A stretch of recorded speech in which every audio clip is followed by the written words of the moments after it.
Gubernur Sumsel Alex Nurdin menjadi keynote speaker orientasi perkenalan kampus Perisai 2015 Selasa 1 September 2015 di Gedung Academic Center UIN Raden Fatah Palembang.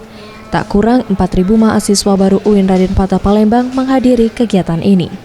Usai acara, Alex Nurdin mengatakan Pemprov Sumsel akan menjadikan UIN Raden Fatah Palembang menjadi salah satu UIN terbaik di Indonesia dengan ditunjang berbagai fasilitas penunjang pendidikan serta perpustakaan yang lengkap. Direncanakan pembangunan UIN Raden Fatah Palembang akan dimulai tahun ini dengan menelan biaya 360 miliar rupiah dari bantuan ASEAN Development Bank. Saat ini pembangunan telah dimulai dengan penimbunan lahan dan ditargetkan dalam 2 tahun ke depan kampus UIN Raden Fatah di Jakabaring selesai dibangun. Kita semua bertekad untuk menjadikan salah satu yang terbaik di Indonesia. Sudah dapat dana 360 miliar dari ASEAN Development Bank. Sekarang sedang menyelesaikan masalah penimbunan.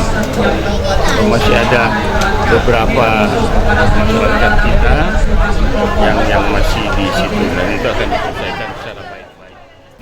Sementara itu, Aflatul Mukhtar, Rektor UIN Raden Fatah Palembang mengatakan, orientasi perkenalan kampus Perisai 2015 UIN Raden Fatah merupakan kegiatan tahunan yang diadakan untuk menyambut mahasiswa baru. Untuk tahun ajaran baru ini, UIN memiliki 4.000 lebih mahasiswa baru dan seluruhnya dihadirkan pada Ospek Perisai 2015.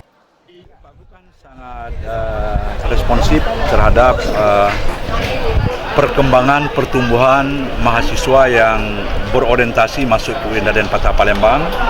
Apalagi sekarang kita sudah jadi UIN, kita sudah ada prodi-prodi baru dan insya Allah dalam tahun ini kita akan buka fakultas baru.